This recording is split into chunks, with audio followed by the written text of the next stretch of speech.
Coming to you from the Lydia Media Studios in the heart of Lewiston, Auburn, it's Lydia's Lunch Bunch, LA's afternoon morning show. We're covering news and events in the greater LA area and talking to the people making a difference in our community. Feel free to share your comments, questions, or suggestions via email at podcast@lydiamediallc.com. Today's show is brought to you by Ruper's Beverage and Redemption. When it comes to beer, wine, and spirits, don't botch it, squatch it. At 4 locations in Lewiston, Auburn, and Oxford. Learn more at rupersbeverage.com. And remember, the party starts at Ruper's. Hey, it's Mark with you, and coming up in just a bit, we're going to play our interview with the Executive Director for the Manufacturers Association of Maine, John Lewis. But before we get there, let's take a look at some headlines for Wednesday, August 26th. The Lewiston City Council voted 5-2 in favor of extending a moratorium on mobile home lot rent increases. A vote to waive a second reading failed by a 4-3 vote. If passed at a future second reading, the extension would take effect on September 29th and remain in effect for 179 days unless repealed or modified by the council. The City of Lewiston is seeking residents to fill several vacancies on its boards and committees. It's an opportunity to share your perspective, get involved in local government, and help shape the community's future. To view current openings and learn more about the application process, visit lewistonmaine.gov. Lewiston's singing soldier, Isaac Atkins, will perform on America's Got Talent on Tuesday, September 1st. It will be his first time performing live on the show since June, when he earned the Golden Buzzer from former Spice Girl Mel B, which automatically sent him to the next round of the talent competition. And American icon, singer, songwriter, actress, philanthropist, and country music legend Dolly Parton died peacefully in Nashville, Tennessee yesterday at the age of 80. Dolly's incredible career included 10 Grammy Awards, an Emmy, a Tony, and 2 Academy Award nominations. She had 26 songs reach number 1 on the Billboard country charts and 42 top 10 country albums. Governor Mills directed that the United States and state of Maine flags be lowered for 1 week in her honor. Now it's time for the weather. Rain or shine, it's all okay. Grab your uke and start the day. You don't need perfect skies above. Hey, just a song and a little love. Plenty of sunshine today. We'll have a high of 81 and a low of 56. Mostly cloudy tomorrow with a high of 80 and a low of 60. And cloudy on Friday with a high of 79 and a low of 61. In sports, the Red Sox did it again. Mickey Gasper hit 2 home runs, and Jarren Duran hit a grand slam in the top of the 11th to lead the Sox over the Marlins 7-3. They'll play again tonight at 6:30 in Miami. Sox pitcher Sonny Gray will go for a Major League leading 17th win of the season. And Central Maine Community College men's soccer will host Husson College this afternoon at 4 in Auburn. That is your news, weather, and sports. And right now it's time for the podcast segment that is Sweeping the Twin Cities. It's time for famous people birthdays. They're famous. It's their birthdays. It's famous people birthdays. It's famous people birthdays. Let's take a look at FPBs for August the 26th. Actor and comedian John Mulaney is 44 years old today. Actor Macaulay Culkin is 46. You know him as Kevin McAllister in the Home Alone franchise. He also starred in My Girl and The Good Son. Little known fact about Macaulay Culkin, he was a member of the comedy rock band Pizza Underground from 2013 to 2016. And rounding out FPBs for August the 26th is the hilarious Melissa McCarthy, who is 56 years old today. You know her from Gilmore Girls and Ghostbusters and Mike and Molly, and her unforgettable performance in Bridesmaids. Those are your FPBs. Now it's time for some OTDs. It happened on this day. It happened on this day. It happened on this day. 10 years ago on this day in 2016, San Francisco 49ers quarterback Colin Kaepernick refused to stand for the national anthem, saying, quote, "I'm not going to stand up to show pride in a flag for a country that oppresses black people and people of color." A few days later, he began to kneel instead out of respect for our military. 40 years ago in 1986, we lost a good one. Ted Knight, the comedy genius who played Ted Baxter on The Mary Tyler Moore Show, Judge Smalls in Caddyshack, and Henry Rush on Too Close for Comfort, died of cancer at the age of 62. 58 years ago in 1968, the Beatles released Hey Jude. The song remained at number 1 for 9 weeks, longer than any of the band's other hits. It was written by Paul McCartney for John Lennon's 5-year-old son Julian to help him through his parents' divorce. 80 years ago in 1946, Norma Jean Baker signed a contract with 20th Century Fox. She would soon change her first name to Marilyn after dancer Marilyn Miller and her last name to her mother's maiden name, Monroe. 106 years ago, in 1920, the 19th Amendment went into effect, guaranteeing American women the right to vote. And 119 years ago, in 1907, Harry Houdini jumped off a bridge over the San Francisco Bay with his hands tied to a 75-pound ball and chain. He swam to the surface in less than 2 minutes, minus said attachments. Those are your FPBs and OTDs for August the 26th. Whether you want a sit-down meal or a grab-and-go, Pat's Pizza in Auburn offers delicious sandwiches, pasta, salads, and pizza at family-friendly prices. Pat's Pizza, serving the LA area since 1985. Open daily from 11 a.m. to 9 p.m. at 85 Center Street in Auburn. Online at patsauburn.com.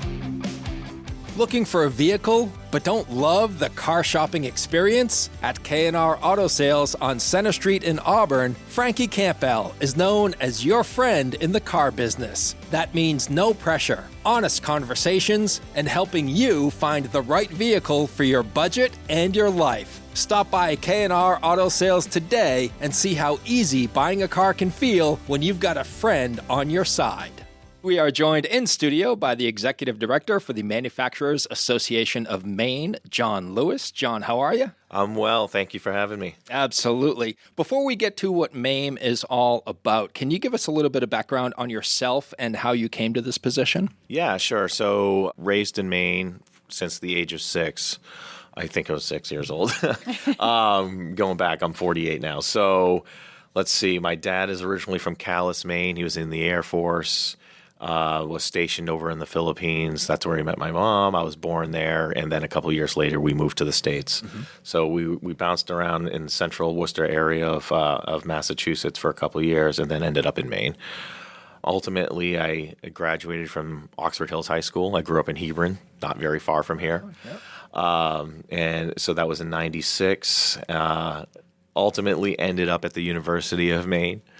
And with a degree in business. I didn't really know what I wanted to do. As a matter of fact, I ran track, and track and field has been good to me, and I was able to go to school on a scholarship. Although at Maine, things changed, and I ended up at Maine. But I hated school. I hate school. Like, going to school after graduating high school was not like a top priority for me. But the message was, Go to college or be a loser. That was the message, and I'm sure we'll talk a little bit about that sort of thing here later. But so I graduated and with a degree in business administration, concentration in management, and started out in the insurance world. Hated it. What's not to love about insurance? Well, I mean, no. So that's the funny thing, right? It's like, you're going out there and you're selling a product that people do need. Yeah. Right? But you're trying to convince older, more established business people, family people, families and things like that. Like, they should take advice from you as a 21, 22-year-old. Yeah. Right? And it was hard. It was hard. And so I kind of was trying to wade my way through the career pool, if you will. And it's like, what is it do I really want to do? And I ended up in a really cool job doing brand marketing. I'm saying all of this because it'll all lead to, how we approach things and how I'm approaching things here at the association. But ended up with a really, really cool job being the brand marketing manager for Monster Energy Drinks. Cool job, fun job. Pay was not good. Did you drink Monster? Yeah. I did then. I had a lot of it in the back of the van, So I did that. And, then my wife got pregnant, and it's like, as a dad, this might not be the best job, because we were doing a lot of bar promos because we were trying to take away Red Bull, market share from Red Bull, right? So we did that, and then ended up recruiting. So I got into working for a trade college, technical college called Wyoming Technical Institute, or WyoTech. And I did that for about a year, and then got recruited from there to go work for Universal Technical Institute, UTI. And that was an eye-opening experience. I mean, the insurance thing was eye-opening as well, and all the other things. But what it introduced me to was this dilemma, if you will, of college or no college, right? Most of our kids are being told you got to go to college or go to university because that's the only pathway to success. And I was meeting with students every day who, if they were not perceived to be quote unquote college material, well, we'll get to you when we get to you, right? Our focus is going to be on those that are going to college and those that really, really need help. Yeah. Right? They're the kids in the middle who are just like, I'm not sure what I want to do. I know I like to do something with my hands, things like that. And then, of course, there's the whole perception of those students that go into the career, what we call today career and technical education, CTE. It's just a fancy word to say vocational training, right? And those kids, right, that have a general idea of what it is that they really like and want to do, but still feel the pressures of going to college. So through those, nearly a decade of working in that space, I really became a huge advocate for those students as well as the trades industry, right? And I got to meet a lot of employers because I represented in Maine and New Hampshire. And so part of our job was to network with businesses so that our graduates from Maine and New Hampshire could come back to Maine and New Hampshire and get a job because the campus that was in Massachusetts. And for a lot of people in northern Maine, going to Massachusetts was like out of the question, right? So was able to convince them like it's temporary, right? It's temporary. So, from there I got recruited to go work for the Boys and Girls Clubs of America. They were looking for somebody to start their national workforce development initiative. And so my family and we uprooted and moved to the Atlanta area. We went from 2015 to 17, so we were only there 2 years. And I knew right away I wasn't going to stay there, right? Yeah. When you grow up, Maine's special. Yeah. Maine's very special. Atlanta is very different. And Atlanta is very different. And so, but I did it. I did it for the 2 years, and that was also a great experience, right? And what I appreciated of the opportunity that the Boys and Girls Clubs of America, afforded me was that I could had a national platform, right? And had a national organization that was beginning to recognize, or had recognized that, our message of college isn't really the right message, right? Let's explore more holistically life after high school, if you will.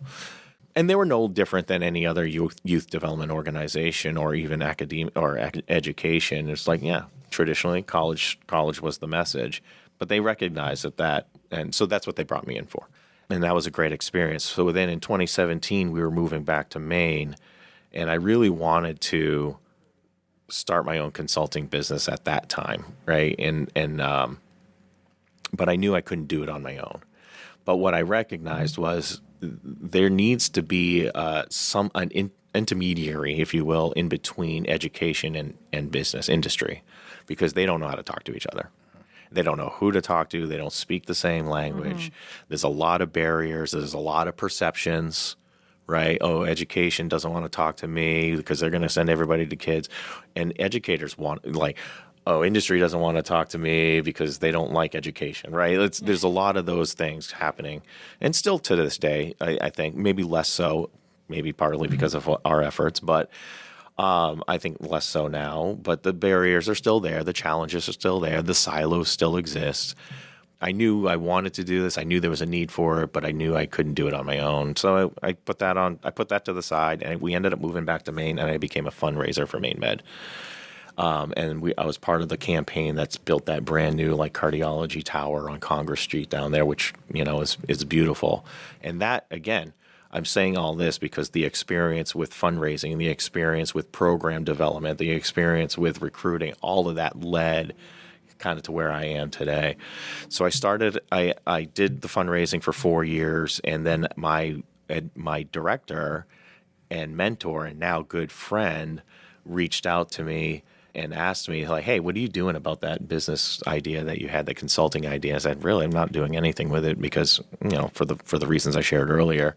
And he asked me, what do you think about taking me on as a partner? And I knew right away he was the one, right? Like, yes, absolutely. So we formed it in 2021.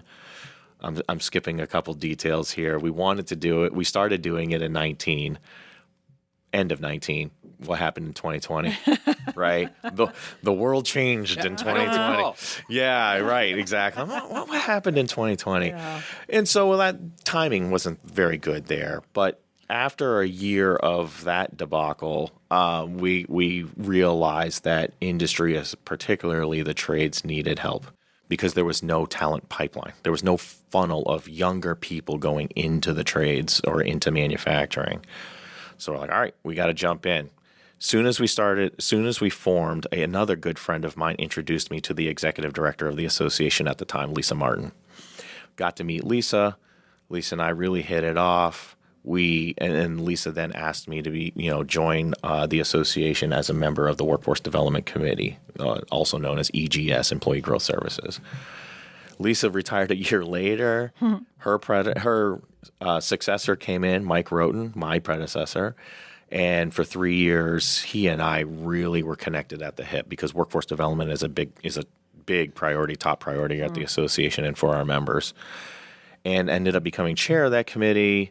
Mike decides I'm going to retire, 3.5 years later. And as he was going out, I guess, for lack of a better term, he asked if I would consider taking over at the association. And of course, I've had some hesitation and things like that because, I've had the business and all that. But what I decided to take the position. But what I ultimately thought about was we had done so much legwork over the last 3 years. I didn't want somebody new with a new vision, different type of vision, or completely change directions. So I was like, I'm going to do it. Let's go for it. And here I am. Yeah. Sorry, the long-winded way to tell the story of how I ended up here. It was fantastic, and thank you for sharing that. Yeah. For folks who may not be familiar, and listeners, you should know that we talked about this before we started recording. You're going to hear the three of us refer to it as MAME. Yes. Or that's the acronym for the Manufacturers Association of Maine, and it does on occasion sound like the state. Yes. Maine. Yes. So just yes, be aware of it. So for folks who may not be familiar with MAME, what can you tell us? What's it all about? Yeah. So MAME is where I think we're in year 62. Wow. Right now. Yeah. So been around a while. We are a 501c6 nonprofit. So the C6 gives us that lobbying capabilities. Okay. So we spend a lot of time in Augusta, especially when they're in session, trying to advocate for manufacturing, for the small business community. And really it's all about, smart business-friendly policy, tax policy, regulations, what have you. That's what we're up in Augusta trying to do. And it's not always easy. I think legislators do have some challenges because they're not necessarily familiar with everything that they're being presented, right? And so that's why they depend on folks like us to kind of go in there and educate, if you will, on what the challenges and opportunities are. unfortunately, sometimes agendas get in the way. So, that's the nature of the beast of politics, I guess. So with that being said, we started out as the Maine Metal Products Association. And what it was a group of metal manufacturers in southern Maine that were looking to go out and go get business outside of the state and kind of go at it together. And they were successful with it. And then later on, they consolidated the Maine Wood Products Association, and then it became the manufacturers. So I might be getting the timeline off a little bit, but it broadened. I would say I think it became the Manufacturers Association of Maine in the early 2000s. I think that's what it was. And so we are, again, a 501c6 nonprofit. We also have our own 501c3 foundation. And the foundation is focused on workforce and education. And we can talk a little bit more about that as well. So, advocacy, in Augusta, we are looking to expand our presence in D.C. as they keep talking about manufacturing as being a top priority or one of the top priorities coming out of D.C. It makes sense for us to have a presence there, right? And then, of course, workforce development, trying to get more people into the talent pipeline funnel, if you will, and then everything else that you can possibly think of that would help our manufacturers be successful, we do it. Whether it's connecting them with resources or, we have so not all of our members are manufacturers. Okay. We have members that are we call affiliate members that support manufacturers, right, whether they provide products or services or what benefits, insurance, what have you, right? We have them as members as well. So we have to look at the entire group holistically to say, all right, how do we continue to bring value? Because we are a membership organization. Right. Members do pay dues. And so it's on us. So we're not dependent on state or federal funding, right? Which I think is a good thing. Yeah. Because, as administrations change, priorities change. As for how we're funded, primarily, it's about the members. Right. And so what are they looking for? What do they need? What's the value they need to get out of this? And that's where our focus is. I want to go back to a quote that you said earlier, go to college or be a loser. Yeah. I graduated from high school in 1988, and that was the predominant thinking back then. How has that changed in the past few decades? Well, I do think... So here's an interesting statistic. So roughly 70% of high school students nationwide are more open to pathways other than four-year college. Unfortunately, though, 85% of those students still feel pressure to go to four-year college. Where that pressure is coming from, it could be a number of things, right? It could be family, it could be peer, it could be the schools, right? The teachers, the guidance counselors, school counselors, what have you. And I think it's just a lack of awareness, right, of what's out there and what really makes sense for an individual. I think when we take I don't want to keep using the word holistic, but when we say everybody's got to do this, we're really not doing the right thing, right? Like, you're not doing everybody justice. Exactly. You're not doing everybody justice, and we have to look at the individual. We really do, right?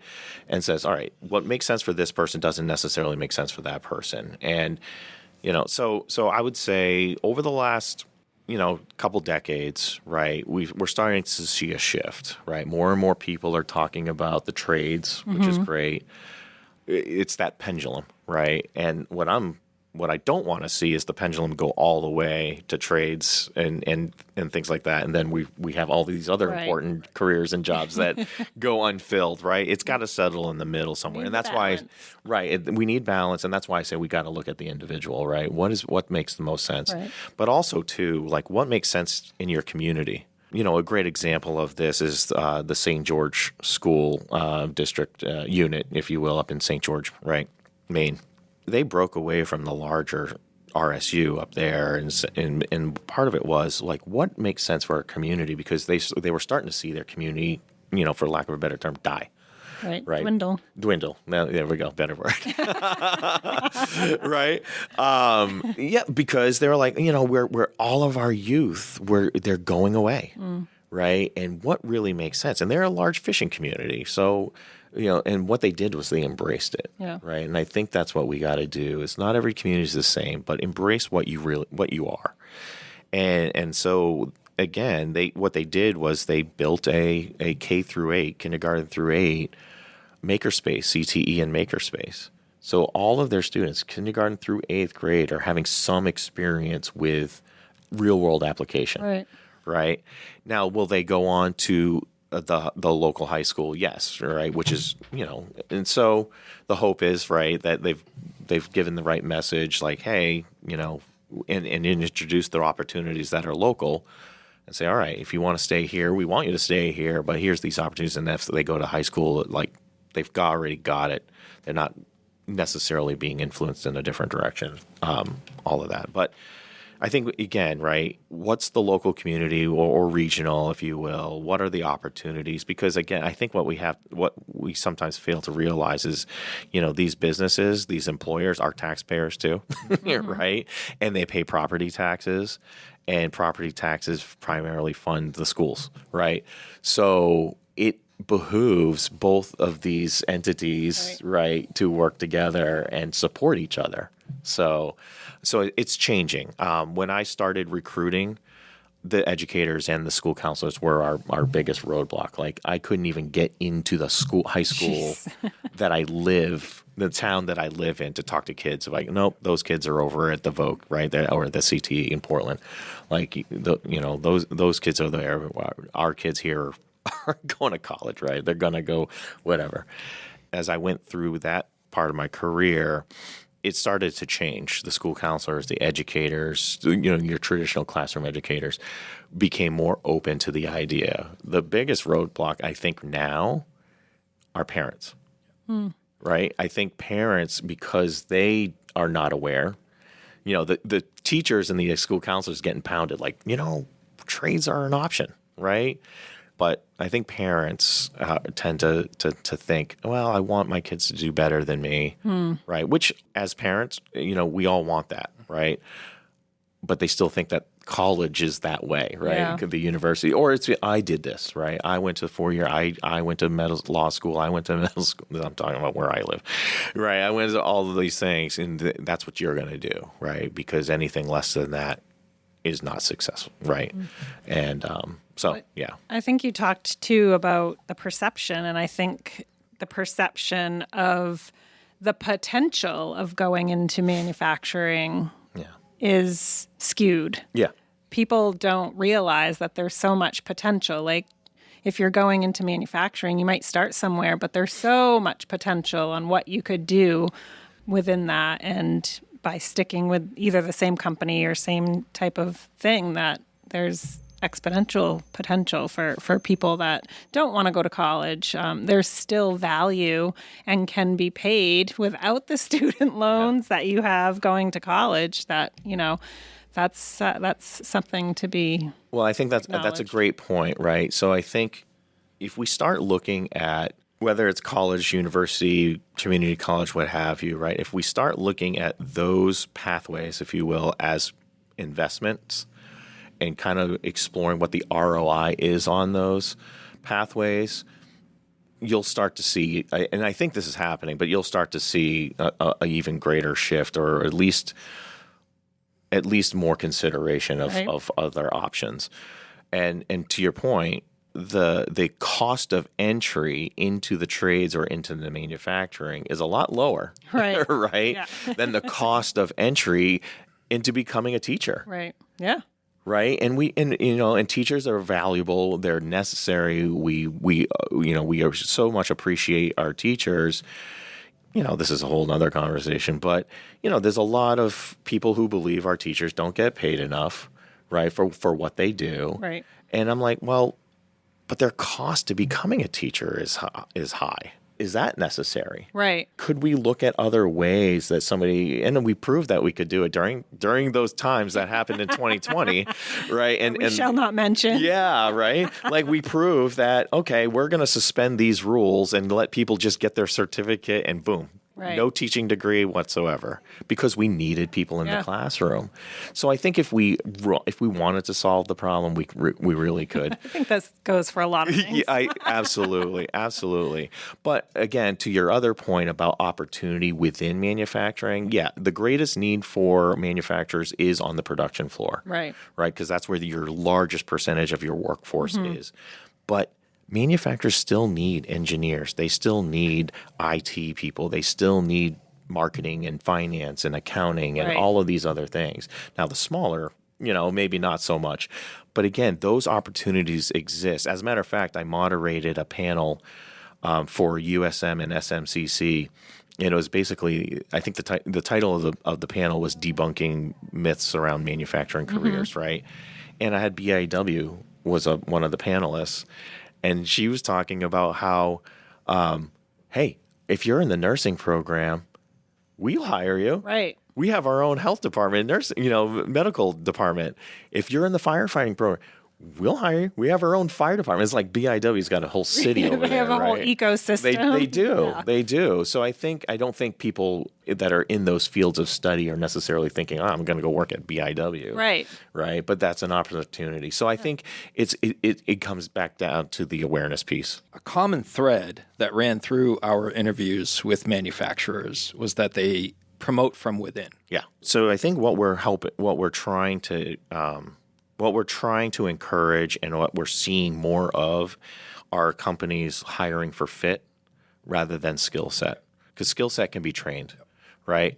And every company, like it or not, has a culture, right? And you want to bring people in who will not disrupt that culture, right? Unless the culture needs to be changed, right? And if you're doing a good job of listening to your employees, you'll know whether or not that culture needs to be changed or not. Let's just assume that the culture is great, right? And people have been there. There's some longevity there. Like, we don't want to bring somebody in so let's hire for fit, and we'll train on the skill set. So back to an earlier point, right? The cost of entry into that career is very low because you can get hired right out of high school. Right. And it's not to say, hey, community colleges are not important and thing, but I think they will send them to the community college. I was going to say, in some aspects, they're going to send them to get that training or certification. That's right. Yeah. That's right. And the other thing I wanted to say too, which when you were talking, Pam, that it reminded me is, we may not be talking about or necessarily saying you got to go to college or university, but you are going to be a lifelong learner. Technology is going to change. AI is going to change some things, and sometimes a lot of things. Unfortunately, that's the reality. So you're going to have to learn new ways of doing things. You're always going to be learning. I'm always learning, right? Even though I hate school. I hate school. I hate reading. I do it a lot. But I do it because I actually enjoy it. And again, that goes back to an earlier point too. Like, let's look at the individual. What do you like? What are you passionate about? Right, and then find your fit there. John, what do you see as the roles of Maine schools and community colleges and universities? What role do they play in building the next generation of manufacturing talent? Yeah, that's a great question. So I think traditionally, this term workforce development has been more or less around developing your current workforce. Then it kind of morphed into training, just training in general. And you've seen a lot of funding and initiatives, and whether that's at the federal level or state level, the priority has been on more training. And you even have somebody at the national level, right, and maybe even globally talking about the skills gap, Mike Rowe, right? Yep. Love Mike Rowe. Yeah. Love what he has to say. Love what he promotes. I love everything about what he does. And he talks about the skills gap, right? There are jobs that require these skills and not enough people with those skills, right, to do those jobs. So training is important. I place a higher emphasis on something that precedes the skills gap, which is the awareness gap, right? If people are not aware that these opportunities exist and that they align with them as an individual, there's no interest, and then there's no pursuit of those skills. So I think we put the cart before the horse when it comes to initiatives and funding and things like that. And what we need is greater awareness. And that's where I think schools and education, right, they are the start of workforce development. However, where they need assistance and help is from industry. Teachers should not be expected to know every career that's out there. They're too busy, right? Quite frankly, that's not their world. That's not where they have experience. Unless their partner or spouse is working in those fields, they probably know nothing about it, right? And so industry has to raise their hand and say, here, we're here to help, right? And so we actually did this year. We started we launched our first educator externship. And what we did is we brought 17 educators from 7 different counties in Maine, came to the Lewiston Auburn area here and visited with 4 manufacturers and over a day and a half. And it was very eye-opening for them. Very, very eye-opening. As a matter of fact, a couple teachers were surprised that what they were seeing and what they were going to be seeing was not an assembly line, right? And so it just confirmed, right, our whole thought process around this, right? And so we did that. We partnered with another organization called Educate Maine, and it was a professional development opportunity. So the teachers were able to earn credit towards their teaching credentials. And then we spent almost a half of a day working together to come up with like ideas, maybe it's lesson plans or workshop, what have you, on how they're going to introduce manufacturing into their respective classrooms. So we had teachers from middle school to high school. Next year, we're going to have elementary school teachers. We want to invite elementary school teachers there because we believe that at minimum, 4th grade, but if you talk to St. George, they're talking to kids about stuff in kindergarten, right? So maybe we even go down to kindergarten. But how do you connect what you're teaching to the outside world? Because relevance is important, right? When I was in school, because I hated school, right? When I was in school, I asked the question all the time, why am I learning? Why? Why do I need to know this? When am I going to need this? When am I going to need this? Why? I don't care. Back then, history, I'm like, it's history. Leave it there. Like, I don't want to know history. Like, now I really appreciate history. But, I think teachers have a challenge. And the challenges are these devices. We have access to information in milliseconds, right? So if a student says, if I really want to know that, I'll just look it up. And I think we also need to get back to understanding human nature. We learn by doing. Right. All of us learn by doing, right? Some of us can retain information through a lecture better than others, but we all learn by doing. Right. And the education system is not designed that way. So helping our educators to bring like hands-on activities related to manufacturing into the classroom is also what we're helping. And so anyways, I've now got 17 new ambassadors for manufacturing, right, in classrooms, and so I think that's where we are today in terms of how schools and education can be very helpful, but they need some guidance and collaboration with industry.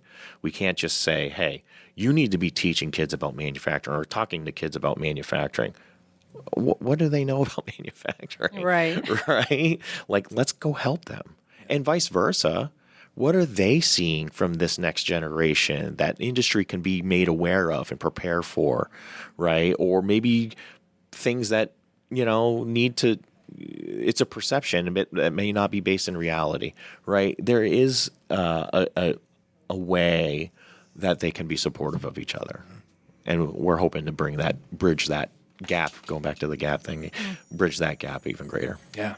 I love your passion. Thanks. Also love the fact that we're going to have more opportunities to have you in studio as well in the coming weeks and months. Absolutely.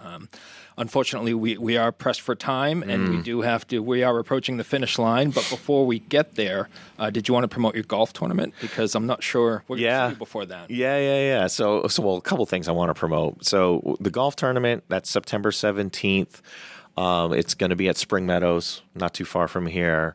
And the golf tournament is to raise money for our foundation. So to do things like the educator externships, to provide scholarship money or funds for Skills USA students to help them get to nationals, the national competition. We didn't even talk about Skills USA, so hopefully your audience knows what Skills USA is. So it's to go and support things like that. The other thing, so there's that. That's September 17th. If you're a golfer and you want to participate, you can go right on our website at mainemfg.com/events. And that is the state of Maine. Yes. MFG. Yes. The state of Maine, mfg.com. And then the other thing that I want to talk about is Manufacturing Month.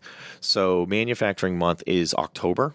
That is a national designation, and then each state, however they want to participate in it, they can do. So really, it's an awareness initiative, right, all about manufacturing. Last year, we had 24 tours and events around the state.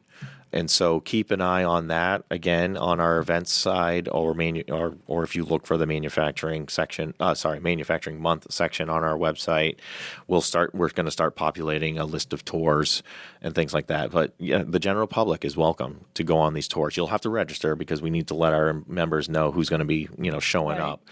But it's free. It's free, and so if you always had a curiosity as to, hey, what did they do over there, right? And that's the other thing too. Manufacturers are largely invisible. Yeah. Right. They're not on TV selling ads or showing ads about the widget that they make that will end up on a Bath Iron Works destroyer or on a space shuttle or even in your phone. Right. They're not. So, and they're in industrial parks normally, right? So you only end up through there. Yeah, exactly. You're there if you go to work or you made a wrong turn, right? So it's trying to bring manufacturing more to the forefront and more visible. So that's coming up in October. And people can find more in any Uncle Andy's Digest for August, September, and October. Easy way to find information on MAME and the tours and some other manufacturers that are participating in that marketing kind of stride. So yeah, absolutely. Yeah, no, I appreciate our partnership and helping you guys helping us promote manufacturing and what we're trying to do and elevate what we're trying to do. So very much appreciative of this opportunity. I do look forward to coming back because I know there's lots more. There's lots more. There's lots more to talk about for sure. Dirigo Federal Credit Union is proud to call Lewiston Auburn home. Whether you're buying a house, saving for the future, or growing your business, we're here for you, right where you live. Visit dirigofcu.com and feel the difference of a credit union that truly knows LA. We do close out the show with a segment called 3 Random Questions. Oh boy. Where Pam and I will ask you questions that have nothing to do with manufacturing. All right, let's do it. I will start. John, if you could attend any concert or sporting event in history and have the best seats in the house, where are you going and why? Jeez. You thought I was going to ask what your favorite color was. Yeah. I think I'm going to go with sporting event because, I've been to concerts, but I'm not a huge concert goer, but definitely sporting events. And I've got a 12-year-old son who's big into baseball.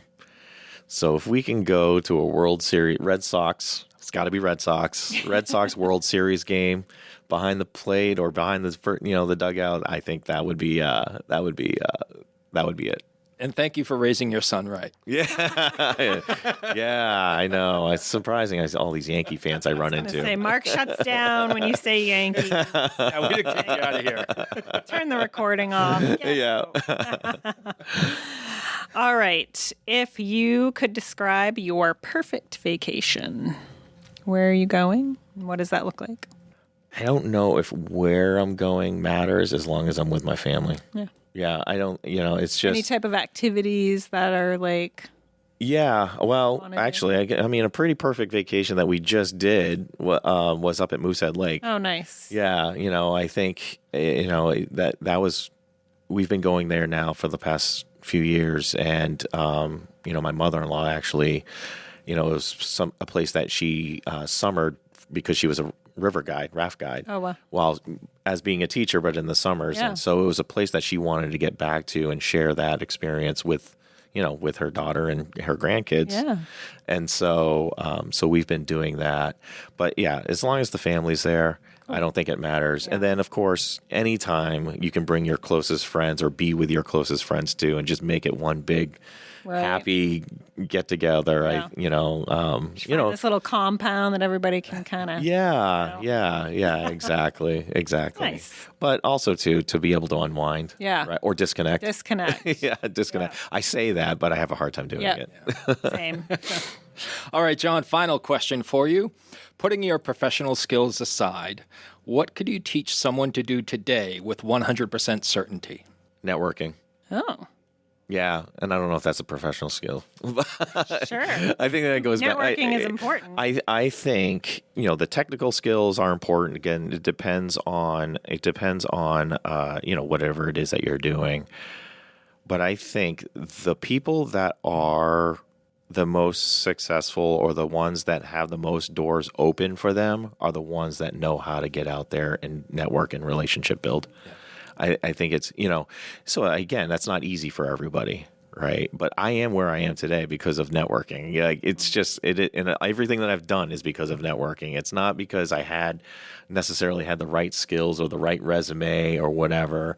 It was because I was not afraid to go out and just introduce myself to somebody and build a relationship. So I think that would be. I like that. Yeah. So can you teach that? Somewhat. I think somewhat, but I mean, I think it just happens doing it, right? Doing it more and building confidence, I think, is the thing. And that is, so I have a daughter who's a senior in high school this year, and that's one of the things that we talk about is like, you got to network, build relationships. I'm not the best at remembering names. I'm like, I know the face. Yeah. There are people, though. I mean, I've met people that just like, oh, yeah, you're so-and-so, and you did this. It throws me off when someone I've met once remembers my name. I'm like, ugh. Well, I meet a lot of people. So I got and I'm sure you do, too. Yeah. It's just like, wow. Yeah. Wow. Yeah. John, it's been a pleasure. Thanks so much for your time. Absolutely. Thanks for having me. Thanks to Ruper's Beverage and Redemption for sponsoring today's episode. And if you'd like to be part of the Lydia's Lunch Bunch advertising family, reach out to Pam Ashby via email at pam@lydiamediallc.com.